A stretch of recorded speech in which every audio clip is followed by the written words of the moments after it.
C'est bon. Yalla Boker Tov et Shabbat Shalom en ce vendredi saint. Vendredi, Be'ezrat Hashem Itbarach V'Talei Shmo Lahad. Nous sommes le 26 du mois d'Elul et le 19 du mois de septembre. Pour ce jour qui nous a offert gracieusement par Benjamin, pour remercier Akadosh Baruch Hu pour la naissance de leur fille Hadassah Kamil Bat Malka. Siman Tov U'Mazel Tov Yehi Ratzon Shitisku Legadela LeTorah L'Chuppah U'Maasim Tovim, avec une vie remplie de lumière, Or Achaim. C'est ce qu'on va étudier, Rabbi Chaim Ben Attar, Be'ezrat Hashem, pour le meilleur de cette reconnaissance, ce remerciement pour Hashem. Combien il est bon de remercier Akadosh Baruch Hu. Comme le dit la Gemara, n'oubliez jamais que Shem Shechayav Adam Levarech Al Hara'a, Shem Shevarech Al Tova. Je disais hier à un couple qui était dans mon bureau que quand des fois on tombe enceinte et que ça ne tient pas, il faut aussi faire une Seudat Hodaya. Parce que Dieu sait ce qu'il fait, il sait pourquoi il le fait, et c'est toujours pour le meilleur de l'âme de l'enfant et pour le meilleur de la maman et du papa. Ce moment où on ne sait pas pourquoi. Chen Sha'adam Bezrat Hashem Yeda Gam Leodot pour tous les Matzavim, mais surtout quand Baruch Hashem on arrive à la naissance, chez Kachye Bezrat Hashem, beaucoup de naissances au sein du peuple d'Israël, comme c'est marqué dans Masechet Nida, ou Fren ben Masechet Sota, Vechen be'od Masertot, ve'od Masertot, que chaque naissance Bezrat Hashem, ou d'avoir une flaque croissée, multipliée. Chaque naissance est une mitzvah de la Torah, bien sûr, quand elle est faite, Kedat Moshe d'Israël. Une pensée pour nos otages, pour nos Chayalim qui sont tombés. Et nous, Nishmatam, Be'ezrat Hashem, que je rouille comme Damam. Et que ce Rosh Hashanah, pendant que nous, on sera en train de prier le Créateur du monde pour avoir une bonne année, l'ONU va se réunir pour décider de l'avenir de la région ici, du Moyen-Orient, avec des décisions qui pourraient se retourner contre eux. Les gens n'ont pas compris, je le dis à voix haute, mais je le dis avec sincérité et non menace. Il ne faut pas toucher au peuple d'Israël. Il ne faut pas faire de mal à un juif. Bémet, il ne faut pas faire de mal aux juifs. Les juifs ne font pas de mal. On a le droit de poser des questions, on a le droit de critiquer à la limite. Mais il faut faire attention. Surtout qu'aucun pays qui juge Israël ne peut se permettre de le juger par rapport à ce qu'eux-mêmes font dans leur propre pays ou dans d'autres pays. Surtout que nous, on ne fait rien de mal. Enfin bon, c'est un langage de sourds. De toute façon, on est condamné, jugé, exécuté avant même d'être écouté. La Chaim Be'ezrat Hashem Itbarach, Am Israël Chai Vekayam, et qu'on ait le plaisir et le bonheur Be'ezrat Hashem de partager de la sagesse en quittant la sagesse. Toda Rabba Benjamin pour ce cours qui nous est offert pour le meilleur de nos oreilles par le mérite de Rabbi Chaim Ben Attar, qui va nous dire la chose suivante. À propos du chapitre 18, verset 19. Vidbarech bilvavo les morts. Et l'homme se bénira en son cœur de par lui-même. Shalom yeli. Moi, de toute façon, j'ai rien fait de mal, je vivrai en paix. Ki bishrirut li bieler. Car je suivrai les pulsions de mon cœur. Comme ça nous dit Rabbi Chaim Ben Attar. Fais attention de ne pas te laisser Khalil Avechas envahir par tes pulsions animales, par ta colère, par ta vision et ta façon de voir les choses. Vous savez combien moi-même, je me retrouve piégé. Quand des fois on te dit quelque chose, tu dis non, pas du tout. Tu es sûr et certain. Bon, c'est rare quand ça m'arrive, mais ça peut m'arriver. De penser par exemple que c'est toi qui as fait ça, ou que c'est toi qui vas marier un couple. En fin de compte, c'est pas toi qui le marie. Mais ils t'ont invité à faire une bénédiction du mariage. Et toi, tu n'as pas retenu le mot bénédiction. Ce que tu as retenu, c'est choupa, mariage. Comme je fais des mariages, pour moi, c'est moi qui vais faire la choupa. Bah, sauf, non, c'est venir faire une bénédiction pendant la choupa. D'accord ? Parce que le khatan a son rave. Alors, qu'est-ce qu'on fait comme erreur ? Pas du tout, tu te trompes. Non, tais-toi et vérifie. Tais-toi et vérifie. Le problème qu'on a, nous, c'est qu'on suit nos pulsions. Et les pulsions, elles ont quelque chose de dramatique. C'est qu'elles emmènent toujours à dévier de la discussion principale qui était la source du conflit. Par exemple, une personne qui arrive en retard. Tu regardes, je t'avais dit de venir à l'heure, je t'ai supplié, regarde, tu arrives en retard. Et hop, ça dévie. Pourquoi toi, tu m'as pas volé? Toi, quel rapport? On n'est pas en train de parler de voler. D'abord, je t'ai pas volé. En plus de ça, je t'avais remboursé alors que je ne vais pas te rembourser. Et hop, on dévie on n'a jamais dû se rencontrer. Quel rapport? On fait des boules de neige alors qu'il y avait un flocon. Et ça, c'est ce que nous dit Akadosh Baruch Hu. Le Rambam, dans l'Ilchot Deot, nous met en garde et nous dit ne sois jamais comme le chien ni le chamor, l'âne. Pourquoi ? Parce que ces deux animaux-là ont la particularité de manger uniquement que ce qui est bon pour leur palais, quitte à se blesser. Même s'ils savent qu'ils vont revomir, même s'ils savent qu'ils ne suivent que le goût de leur palais. Tandis que nous, les humains qui avons un séchel, on doit consommer uniquement ce qui est bon pour notre santé et non pas simplement ce qui est bon pour notre palais. Ainsi donc, regardez bien cet enseignement de Rabbi Chaim Ben Attar, qui nous dit Sheochiach Moshe Rabbeinu et Israël samouch leptirato. Alors que Moshe Rabbeinu se préparait à partir de ce monde, il réunit les enfants d'Israël afin de leur donner les dernières consignes et quelques critiques faites de façon allusionnée, pas directement. On ne dit jamais à quelqu'un, toi tu as été comme ça, toi tu as été comme ça. Faire des allusions et que la conscience se réveille. Amar lahem tochacha bedivre moussar vermazi. Donc ce que je vous ai dit, il leur a fait du moussar et les a mis en garde. Faites attention, ne vous laissez pas guider par j'ai envie, je fais ce que je veux, j'en ai ras-le-bol, j'ai ceci, faites attention. C'est pas parce que tu vas mal en voiture que tu peux te permettre de passer dans des sens interdits ou de griller des feux rouges. Il y a des caméras, il y a des flics, il y a des conséquences. Ve'alken ou ben devarav tzien ve'amar lahem barava mol souf. Il aura cité une station dans le livre de Devarim, vous vous rappelez bien, verset 1, chapitre 1. Ba'arava mol souf. C'est quoi Ba'arava mol souf? C'est un lieu qui se trouvait en face de la mer des Soufs, des Jongs, c'est-à-dire la mer Rouge.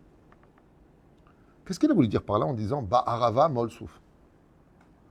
Qu'est-ce que Rabbi Chaim Ben Attar voulait nous dire quand il nous dit vous vous rappelez quand je vous ai parlé Ba'arava mol souf? Les enfants d'Israël ont compris l'allusion. Ce que vous n'avez pas encore compris, si Dieu veut, ce qu'on va expliquer. Sauf pour celui qui l'a déjà étudié. Akavana alirmoz lahem, ce qu'a voulu Moshe Rabbeinu dans son éducation pour les enfants d'Israël, toi Benjamin qui va éduquer ta fille, Dvarim sha'olam hazeh malé pitouim veta'avot, que le plus grand piège de ce monde, c'est les influences négatives et les envies. J'ai envie, j'avais envie, j'ai envie. Les envies peuvent mener à une destruction. Vous vous rappelez ce qui s'est passé ici? Pendant un Simchat Torah, il y a bien longtemps de cela, un tzaddik a bu.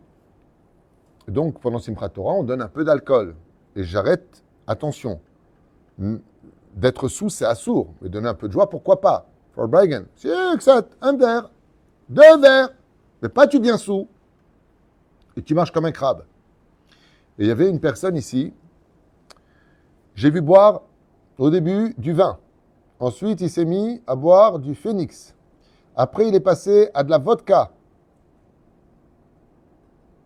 Après, il est passé à autre chose. Je ne me rappelle pas quelle boisson. J'ai été le voir et je lui ai dit, regarde, tu arrêtes de boire. Ce que tu fais est dangereux. Tu mélanges des alcools. Il me dit, ouais, mais c'est Simchat Torah. Moi, j'ai envie. J'ai envie. J'ai envie. Alors, je vais mal le prononcer parce que je ne suis pas médecin et je ne connais pas bien les mots. Ce pas des mots que j'emploie tous les ans. Hein.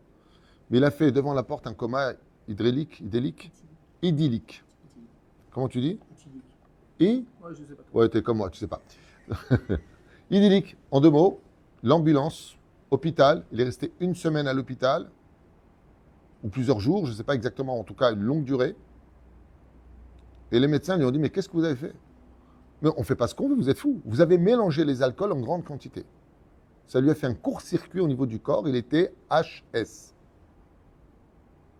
Et c'est pour ça qu'il faut faire attention. Maintenant, quel rapport avec Ba'arava Mol Souf? Ba'arava Mol Souf. Quel rapport entre le lieu, la station Ba'arava, qui est en face de Yam Souf? Et là, il nous dit Rabbi Chaim Ben Attar, sache que ce monde vient t'attraper, comme l'explique aussi Rabbeinu, Rabbi Nachman de Breslev, Zecher Tzaddik Vekadosh Ibracha Zchuto Yegana Elul Kol Am Israël. Ce monde est rempli de pulsions, d'envie. J'ai envie, je veux, je n'ai rien à faire. Sur 3 pieds danse le Yetzer Hara. Il y a 3 pieds sur lesquels le Yetzer Hara nous attrape toujours. L'envie d'avoir plus d'argent, l'envie de plus manger, de mieux manger, de plus manger, et l'envie de plus mishgal, de rapports sexuels, d'envie. T'es un homme marié, tu vois une femme qui a des formes attirantes, ben j'avais envie d'elle. Tu vois de la nourriture, j'ai trop envie. T'as pas envie de gagner de l'argent plus encore? Qui n'a pas envie? Tu dis, fais attention, ça ne doit pas être fait sur le dos du Yetzeratov. Et ça, c'est l'allusion qu'a nodé Moshe Rabbeinu aux enfants d'Israël, qui se lit toujours avant Rosh Hashanah, cette paracha. Adam noté le'amshich acharehem, car l'homme, dans sa nature, de par son Yetzerara, est toujours attiré par ses envies et de ce qui est bon à son palais. D'accord? Dans quel rapport avec le mot Ba'arava Mol Souf? Car le problème, c'est que chaque acte a des conséquences. Les actes ont des conséquences. Quand tu manges trop de gâteaux, la conséquence, c'est que tu vas prendre du poids et que tu ne rentreras plus dans ton pantalon. Il y a des conséquences à la vie. Quand tu dis, ouais, j'aurais dû demander, j'ai pris. Ben oui, mais tu t'es fait arrêter, maintenant tu fais de la prison. Il y a des conséquences pour chacune de nos pensées, paroles et actions. Il y a des couples qui ont divorcé pour un mot de trop. Ce n'est pas une blague. Hein. Un mot de trop. Un mot. Je vous donne le mot, je vais vous le dire. Je ne donne pas les noms, je n'ai pas le droit. C'est qu'un jour, il n'y a pas tellement longtemps, donc, cette histoire, il y a une réception, et le mari était à côté de sa femme dans son dos, elle ne l'a pas vu, et elle a dit la phrase à sa copine, deux copines qui étaient devant elle, « Qu'est-ce que j'ai fait d'épouser un tel raté ?» Le mari était juste derrière. Le lundi venu, il est parti au Beddin. Et il lui a dit, je te libère d'un homme raté. Mais non, mais non, mais non. Il lui a dit, non, c'est sorti de ton cœur. J'avais bu, il lui a dit justement. La Gemara nous dit que quand quelqu'un boit un peu d'alcool, il ne dit que ce qu'il pense au fond de son cœur. Et cette femme s'est retrouvée divorcée d'un mari qui ne voulait plus d'elle. Parce qu'il dit que tu penses de moi que je suis un raté et tu as le droit de venir me voir en me disant, écoute, il y a des choses qui ne me plaisent pas, viens on les améliore. Mais tu vas raconter que je suis un raté, que je suis une personne négative, avec ton cœur, avec un pff à la fin. Le mari lui a répondu, si pour toi je suis raté, pour d'autres je suis une réussite. Et ainsi donc, une personne s'est rendue compte avec des larmes de sang qu'elle a tout perdu pour une phrase de trop. Et vous savez pourquoi? Parce qu'à ce moment-là, elle ressentait le besoin de se confier du plus profond de son cœur. Elle avait besoin de le dire, elle avait envie de le dire. Et il y a des conséquences. Chers amis, écoutez bien la suite. Ba'arava. Comment on dit en hébreu? J'ai envie, c'est bon pour moi, c'est ce que j'ai envie maintenant. Arev. Mazé Arev en hébreu, ça veut dire plusieurs choses. Il y a Erev en hébreu qui veut dire le soir. Il y a Arev qui veut dire garant. Et il y a le mot Arev aussi qui veut dire bon au goût. Par exemple, comment tu dis en hébreu? Tu aimes, c'est bon? Arev lecha. Pas zetov lecha, zetaim, zenaim. Non. Quand tu parles bien l'hébreu, tu dis Waouh, eze arucha, eze bishul, ze kolkach arev. Donc, qu'est-ce qu'il fait Moshe Rabbeinu? Il a dit Ba'arava. Et quelle est la situation d'une action qui est malheureusement mal calculée? C'est la fin. Comment tu vas finir avec cette histoire? Mol souf. Souf, ne lit pas le mot souf et la sof. Comme ça, nous explique Rabbi Chaim Ben Attar. Shie milshon arevut. Akavanaïl et ta'ava gashmit, car le monde dans lequel nous vivons nous donne envie de poursuivre tout ce qui est bon à notre palais, tout ce qu'on a envie de vivre avec la douceur, comme par exemple, tu tombes amoureux d'une fille, mais tu n'es pas marié, tu n'as pas le droit de la toucher. Mais j'ai envie. Touche pas. Uma pitaron keneged ta'ava. Et donc, quelle est la solution? C'est bien beau de dire aux gens, ne te laisse pas guider par tes envies. Mol souf. Mets-toi en face de la fin de chacune de tes actions. Avant de tromper ton mari, pense aux conséquences de la fin de cette histoire. Avant de tromper ta femme, pense aux conséquences. Avant de mettre la main dans la caisse, pense aux conséquences. Avant de répondre à une personne que tu ne connaissais pas, pense aux conséquences. Comme ce pauvre copain que j'ai qui a mal répondu à un civil en voiture, ils se sont disputés, il l'a insulté. Il y avait une caméra dans la voiture, il parlait juste à un commissaire de police. À Jérusalem. Le civil avec qui il parlait n'est autre que le chef de la police de Jérusalem Sud, ou je ne sais pas quel Ésor exactement. Et donc il a été convoqué, bien sûr, ça lui a coûté retrait de permis, la totale, insulte à agent, enfin un truc de fou. Il lui a demandé 1000 fois pardon. Il lui a dit, je ne savais pas. Il lui a dit, d'abord et avant tout, même si je suis un civil normal, vous m'avez insulté, vous avez tapé sur la carrosserie, pardon. Vous m'avez vraiment insulté, monsieur. Moi, je vous ai simplement dit, calmez-vous, vous roulez trop vite. Parce que je suis policier. Seulement, vous avez vu une voiture de civil et un homme en civil. Méfie-toi. Vous n'avez pas pensé aux conséquences. Ouais, mais j'étais énervé. Il fallait penser aux conséquences. Retrait de permis, amende, injure, dossier ouvert à la police, truc de fou.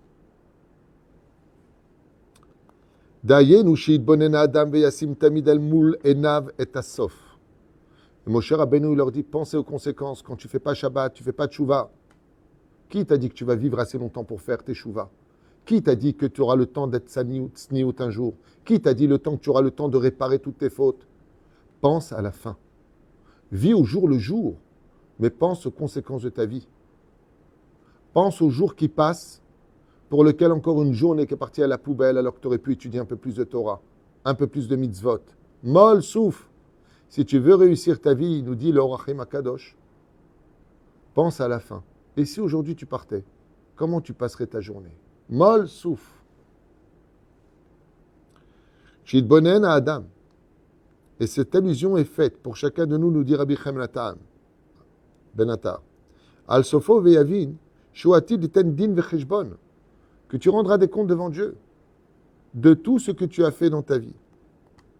Al kol ma'asav, sur chacune de tes actions, sur chacune de tes paroles, sur chacune de ce que tu as fait. Comme par un jour j'étais à Natania, et une personne vient pour me parler, s'assoit, et elle me dit, je peux manger avec vous? Allez-y, commandez un peu.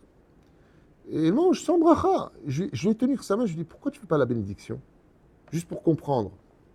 Je ne sais pas. Ouais, si vous voulez. Vas-y, si je veux. Tu sais que tu rendras des comptes de manger sans bénédiction? Ça te coûte quoi de dire chez Akon Yabit Baro? Ça te coûte quoi? Je n'ai pas compris. Quand il t'a déposé le plat, tu es retourné, tu as dit merci. Et celui qui a créé ce plat, celui qui a créé cette nourriture, qui t'a créé la bouche pour manger, l'estomac pour digérer, tu ne dis pas merci. Qu'est-ce qu'il m'a dit? Vous avez raison. C'est exactement ce qu'il dit. Petite bonhomme. Vous savez, quand j'ai posé la question, tu fais Kirat Shema à la mita? Non, non, non, non. Mais pourquoi tu ne fais pas Kirat Shema à la mita? Tu sais combien ça va te sauver le jour de ta mort, le Kirat Shema à la mita? Ouais, j'y pense pas. Mais pense. Pense à ce qu'il faut penser. Pareil, j'ai vu quelqu'un la dernière fois, je lui ai dit, dis-moi, t'as pas de tzitzit? Il m'a dit, ouais, j'ai oublié de le mettre. Je lui ai dit, ton pantalon, t'as pas oublié? C'est quoi ces excuses? Vas-y, j'ai oublié de le mettre. Il a compris, hein. Il a fait un sourire. Il m'a dit, non, parce qu'il était sage, t'en as pas d'autres. Il m'a dit, si, bon, t'avais pas envie de le mettre. T'avais pas envie. Le mot envie. Imagine, t'as un ouvrier, et il te dit, j'ai pas envie de travailler. T'es viré. On est des ouvriers. Avadim. Avadim. Aïn ou le Pharaon, Misraïm. Nous avons été esclaves chez Pharaon. Dieu maintenant, qu'est-ce qu'il a dit? Ebed Hashem, travaille pour moi. Moi, je te paye. Moi, je te donne les moyens de travailler. Il dit, Ozo Tatsiloto. Car toute personne qui pense aux conséquences de ses pensées, paroles et actions, sachez que Dieu lui-même le sauvera, rien que parce qu'il y a pensé. Shelo, Yigarer, Achar Ta'avotav. Et qu'il cesse, comme quelqu'un qui commence un régime. Qu'est-ce qu'il fait quand on lui propose quelque chose à manger? Non, excusez-moi, non, trop de sucre. Non, je suis désolé, je suis au régime. Si tu veux réussir ton régime, ouais, tu penses que pour quelques instants de plaisir d'un gâteau, il va falloir courir pendant 2 jours pour les perdre. Donc pense aux conséquences. Non, non, j'ai fait un régime. Ou demain à dabar les kniya bechanout. Cela ressemble à quelqu'un qui vient acheter dans un magasin. Chez Kol Akoach anichnas lechanout lokeach imo rak agalot kniya achat. Comme par exemple, quand tu vas dans un magasin, tu prends un seul panier, pas 2. Vegam beyoto bachanout. Et même quand il est à l'intérieur du chanout, lo ya'amis et agala bemotsarim shelo efrana. Et tu vas mettre quoi? dans ton panier, dit Rabbi Chaim Ben Attar, quand tu vas acheter, tu vas mettre dans ton panier que ce dont tu as besoin. Tu ne vas pas commencer à mettre n'importe quoi dedans, selon les besoins. Et là, ishtadel lakachat rak ma shetzarich lu, ce que tu as besoin. Les amis à la agalot mikol abba liyadi. Mais personne ne penserait une fraction de seconde de passer dans tous les rayons et de mettre ce qu'il veut dans la hagala. Il arrive à la maison, il n'a pas besoin de tout ça, il en avait déjà, ou alors il n'avait pas besoin. Ainsi est la vie pour chacun de nous. Le monde dans lequel on vit, comme le dit Rabbi Akiva, ressemble à un magasin. Et tu dois mettre dans ton panier uniquement ce dont tu as besoin et non pas selon tes envies. Parce qu'en fin de compte, tu n'en auras jamais besoin et tu as perdu du temps et tu as payé pour cela. Alors que cet argent aurait pu servir à tellement mieux. Vekach halokeach mevin. Tout celui qui a envie de comprendre avant Rosh Hashanah. Shal kol davar shu sam ba'agala ou itztarech leshalem basof. Mais il y a une chose, nous dira Rabbi Chaim Ben Attar, que personne ne doit oublier. Personne, écoutez bien. Quand tu mets quelque chose dans ton panier, que tu en aies besoin ou pas, que tu en aies envie ou pas, que tu aies toutes les raisons du monde ou pas, il y a un point sur lequel tu ne peux pas échapper, c'est qu'il faudra le payer à la caisse. Ça, par contre, je ne peux pas dire à la caisse quand tu arrives, bon, écoutez, alors à propos de ce paquet-là, je ne sais pas si je vais en fait compte, je vais le prendre ou pas. Qu'est-ce qu'elle te dit? D'accord, merci. Pip. Voilà, ça fait 3000 shekels. Tu payes. Tout se paye, sans rentrer dans les détails de est-ce que tu avais besoin ou pas. C'est pour cela qu'une personne qui a une tête sur les épaules, chénier les roches, vélo les anaves, soit à la tête, mazé soit à la tête. Mazé Israël, vous savez c'est quoi les lettres du mot Israël? Li roche. Li roche, c'est les lettres du mot Israël. Moi j'ai une tête. Ça veut dire que j'ai une tête qui est ouverte aux importances des choses. N'attends pas la fin de ta vie pour faire tes chouvas. Le plus beau cadeau qu'un homme puisse apporter à Dieu sur un plateau en or, c'est de faire tchouva quand il a encore beaucoup de force, quand il est jeune. Faire tchouva très tard, c'est une tchouva, c'est valable. Mais ce n'est pas la même chose. C'est un plateau en bronze, en étain. Quand on est déjà marié, avec des enfants, c'est une tchouva sur un plateau en argent. Mais quand tu es jeune, à 17 ans, 16 ans, tu as le choix d'aller en boîte de nuit ou d'aller en yeshiva. Et toi, tu décides de donner tes meilleures années à la Torah. C'est une tchouva qui ressemble à un plateau en or. Parce que tu aurais pu donner ces moments de pulsion, de découverte dans ta vie au Créateur du monde. Ou Bézéan et Mesakem. Qui Rosh Hashanah. Car à Rosh Hashanah, on donnera tous des comptes dans le ciel, qui est la caisse. Ve'al kol ma she'asinu b'mesher kol hashana kula. Et pour toute l'année qui est passée, et pour toute l'année qui arrive, tout va être comptabilisé au millimètre près. Yeshanu ba'agala. Car notre vie est une agala, un panier. Tov Bashem, mitanu. Et donc à ce moment-là, Dieu va descendre tout ce qu'on aura à payer, qui était complètement inutile pour nous, dans lequel beaucoup de conséquences ont eu lieu. Du temps perdu, de l'argent stam dépensé, des choses bêtement faites qui ont mené qu'à des catastrophes. Et le pire, c'est qu'on devra payer pour tout ça. Tandis qu'en réalité, des réalités, mange pour mieux étudier, dors pour mieux servir, souris pour mieux vivre et aime pour mieux respirer.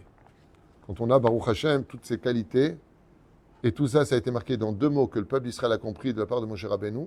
Ba'arava, t'as envie, t'as des envies, bien sûr que des fois tu dois te lâcher, attention. Tu peux pas vivre toute ta vie stressée, je veux pas, je prends pas, rasra, non. Tov me'at la tzadik. Non. Ba'arava, tu peux, mais à une condition. Que tu aies les moyens aussi de payer à la fin. Et comme on n'a pas tous les moyens de payer, parce qu'on n'a pas envie de souffrir, il n'y a pas de misère de souffrir. Il y a une chose qu'on doit tous prendre en compte, c'est que quand Dieu n'a plus d'autre choix que de nous punir, le premier qui punit, c'est lui-même. Parce que l'amour qu'il porte pour ses enfants, comme un père qui aime sa fille, quand elle fait quelque chose de négatif et qu'il doit la gronder ou la punir, c'est lui qui en souffre en voyant sa fille déstabilisée par la situation. Ainsi donc, le Créateur du monde regarde nos neshamot et il nous dit « Pourquoi tu me forces à t'orienter vers quelque chose de plus dur alors que j'étais venu pour te prendre dans les bras ?» Baruch Adonai Leolam. Amen et Amen. Shabbat Shalom, Shana Tova.